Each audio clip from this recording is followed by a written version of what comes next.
అందరికీ నమస్కారం. మీకు మంచి కథ చెప్తాను. అంటే ఇది జరిగిన కథే. మనకి మోక్షగుండం విశ్వేశ్వరయ్య గారి గురించి చాలామందికి తెలుసు. ఆయన ఒకరోజు ట్రైన్లో ప్రయాణిస్తున్నాడు. ఈ ట్రైన్లో ప్రయాణించేటప్పుడు ట్రైన్లో చాలామంది ప్రజలు ఉన్నారు.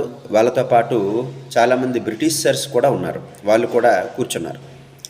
వాళ్ళతో పాటు మన మోక్షగుండం విశ్వేశ్వరయ్య గారు కూడా కూర్చున్నారు. అయితే ఈ ట్రైను అలా వెళ్తూ ఉంటే కొంత దూరం వెళ్ళాక విశ్వేశ్వరయ్య గారు ఏం చెప్పారంటే, మీరు ట్రైన్ని నిలుపుదల చేయాలి, లేదనుకుంటే ట్రైను యాక్సిడెంట్ అయ్యే అవకాశం ఉందని చెప్తారు. సరే, ఈ విషయం విన్న బ్రిటిషర్సు ఒకసారి పగలబడి నవ్వుతారు. నువ్వు ట్రైన్లో ఉన్నావు, ఉండి యాక్సిడెంట్ అవుద్ది అని ఎలా చెప్పగలుగుతున్నావు అని కొద్దిగా ఎలాకోలంగా నవ్వుతారు. సరే, మరి కొద్దిసేపు పోయిన తర్వాత మళ్ళీ ఆయన అదే మాటని మరొకసారి చెప్తాడు. ఏమని చెప్తారంటే, మీరు ట్రైన్ని కానీ నిలుపుదల చేయకపోతే మనం అందరం కూడా చనిపోవడానికి అవకాశం ఉంది అని మరొకసారి చెప్తాడు. అయితే ఈయన విశ్వేశ్వరయ్య గారు 2-3 టైమ్స్ చెప్తున్నారు అని ఒక ఉద్దేశంతో వాళ్ళు ఒక మాట అడిగారు ఆయనది. మేము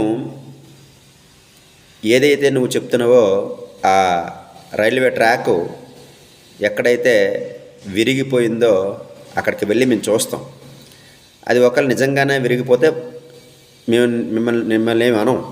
ఒకవేళ అది జరగకపోతే మాత్రం మిమ్మల్ని ఎలా కావాలంటే అలా చేస్తామనేసి ఆయనకి వార్నింగ్ ఇస్తారు. సరేలే అనుకొని కొద్దిసేపు పోయిన తర్వాత ట్రైన్ ఆపి వాళ్ళు వెళ్తున్నారు. నడుచుకుంటూ వెళ్తున్నారు రైల్వే ట్రాక్. ఎక్కడ కనిపించట్లేదు. సరే, ఒక 1/2 కిలోమీటర్ వెళ్ళారు, ఇంకా కనిపించట్లే. సరేలే అనేసి ఇంత దూరం అలాగే వచ్చాం, కొంచెం ముందుకు వెళ్దామని ఇంకా ముందుకు వెళ్ళారు. అలా 1 కిలోమీటర్ ముందుకు వెళ్ళిన తర్వాత అక్కడ రైల్వే ట్రాకు విరిగిపోవడం చూసి దాన్ని గమనించి ఒక్కసారి నిశ్చేష్టులయ్యారు. 1 కిలోమీటర్ అవతల రైల్వే ట్రాక్ విరిగిపోయిందనే విషయం ట్రైన్ లోపలున్న మోక్షగుండం విశ్వేశ్వరయ్య గారికి ఎలా తెలిసింది?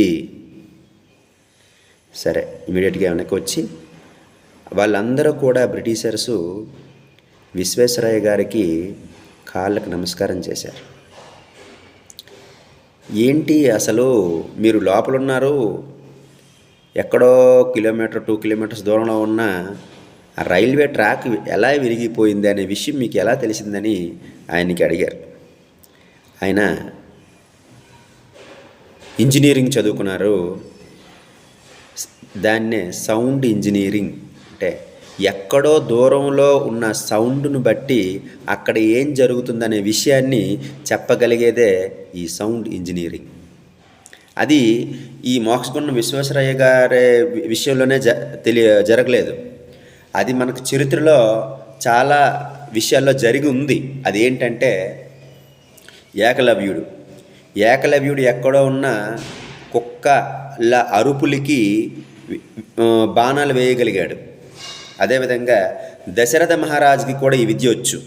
ఆయన కూడా చాలా దూరం నుండే ఆయన శబ్దాన్ని విని బాణాలు వేయగలిగాడు. అయితే మనకి చరిత్రలో పృథ్వీరాజ్ చౌహాన్, ఆయనకి కూడా శబ్దభేది విద్య, దీన్ని శబ్దభేది విద్య అంటారు. ఈ శబ్దభేది విద్య పృథ్వీరాజ్ చౌహాన్కి కూడా వచ్చింది. ఆయన కూడా ఈ విద్యను ఉపయోగించాడు. అలా మన చరిత్రలో చూసుకుంటే ప్రతి ఒక్క విషయంలో కూడా ఈ శబ్దభేద విద్య అనేది ఉండేది.